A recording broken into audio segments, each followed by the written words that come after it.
Hi, BookTube. So, I just finished Archangel by Robert Harris. This will be my review. So, this is my third Robert Harris novel, and this one is unlike some other ones which are historical fiction. This one takes place in contemporary Russia, in modern Russia. The book was published in 1998 during the Yeltsin years, and there are a lot of and similar to Sinclair Lewis's "It Can't Happen Here," there are a lot of contemporary names thrown in. Interestingly, though, Vladimir Putin is not one of them. Anyway, so the story in this is present day Moscow. There is an event at a university where some history professors give lectures on the history of Russia and the Soviet Union by extension. And one of these college professors is a man named Fluke Kelso, Mr. Kelso. I forgot his original first name. Fluke is actually his nickname. And he is giving a lecture. His specialty is Joseph Stalin. So he's giving a lecture on the time Joseph Stalin was in power. He talks everything from the Great Purge to the Holodomor, which is the famine in Ukraine. And he gets an unexpected visitor in his hotel room one night, who was a former bodyguard, or a former bodyguard to one of Joseph Stalin's aides, who was there the night Joseph Stalin died. And he reveals that he knows the location of a secret diary of from Joseph Stalin. During the night Joseph Stalin died, he was ordered to, along with some other colleagues, was ordered to bury it, was to conceal it. And then subsequently political forces in opposition to Joseph Stalin came to power in the Soviet Union, and he wouldn't talk, he wouldn't budge, he would not reveal where this diary is, this Papu Rapava.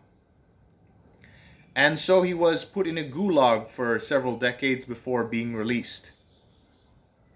So he reveals to Kelso, during a really long night of drinking and chatting, drinking lots and lots of whiskey and vodka, he mentions about this diary, and but he doesn't, how do I put this? He doesn't give away everything. He abruptly disappears, and Fluke Kelso tries to chase him down, so he can tell him where the diary is. And during this trip, during this adventure of his, during Kelso's adventure, he finds the daughter of Papu Rapava, who is a prostitute, who eventually, with her, find this diary.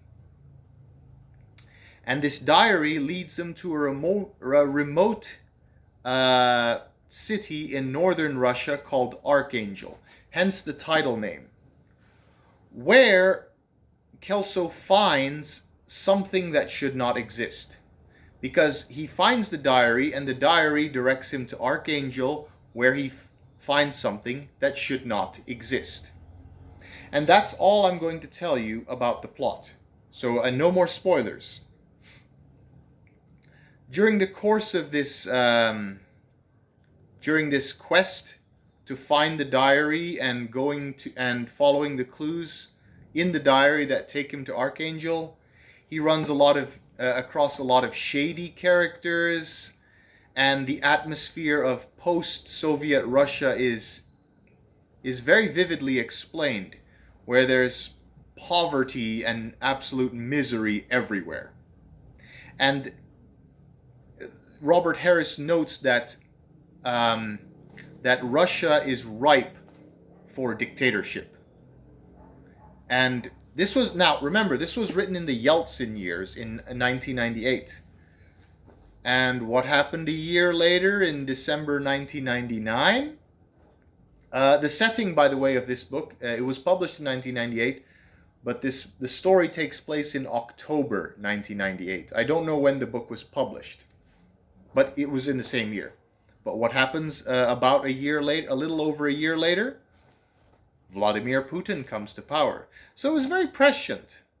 So it describes how in post-Soviet Russia, capitalism is not uplifting the well-being of the lives of ordinary Russians. So Russia is ripe for dictatorship, ripe for fascism.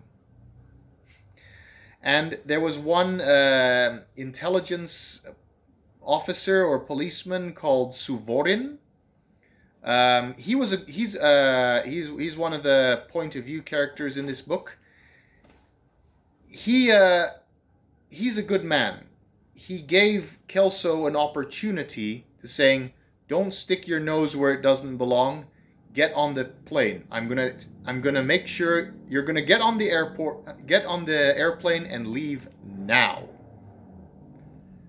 And so he didn't want any harm to come to Kelso, even though he was like a witness. Well, this might be a spoiler. Even though he witnesses a murder. So what I was thinking was, Suvorin, this is a good man. This is an I don't know if I would say incorruptible, but this is a man of integrity. And I thought, oh, poor guy, he's working under Yeltsin, and then later on he would probably work under Putin. He's a force for good, but wasted potential. Keep in mind, though, that this is a fiction, that Suvorin is a fictional character. I had a hard time reading some of the Russian names of people and places. So it was very difficult because some of the... it was very difficult. I probably butchered a couple of them. However, Russian is probably easiest accent in the world.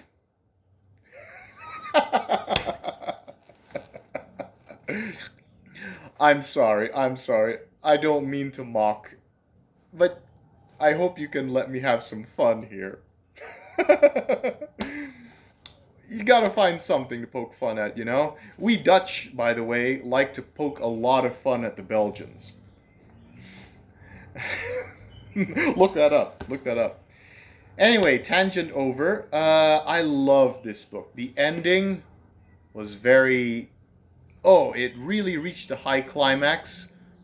But the ending ended on something of a cliffhanger. I won't give it away, obviously.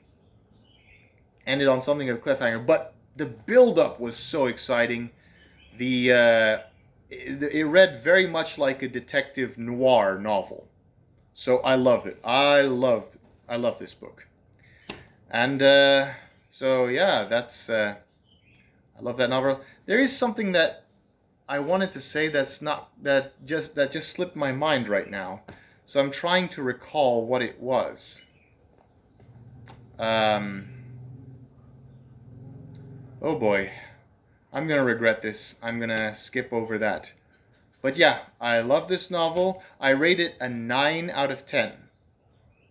Robert Harris's arc. Oh, now I remember. See? Now I remember.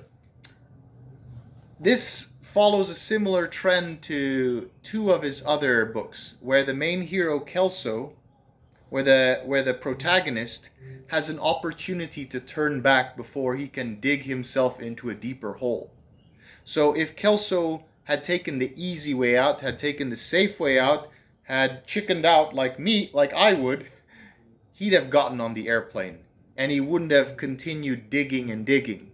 Because the further along you go on your investigative path, the more danger you're in.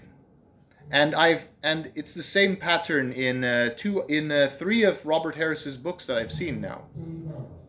Okay, there's a party going on next door. I better stop now. But there you have it, my review.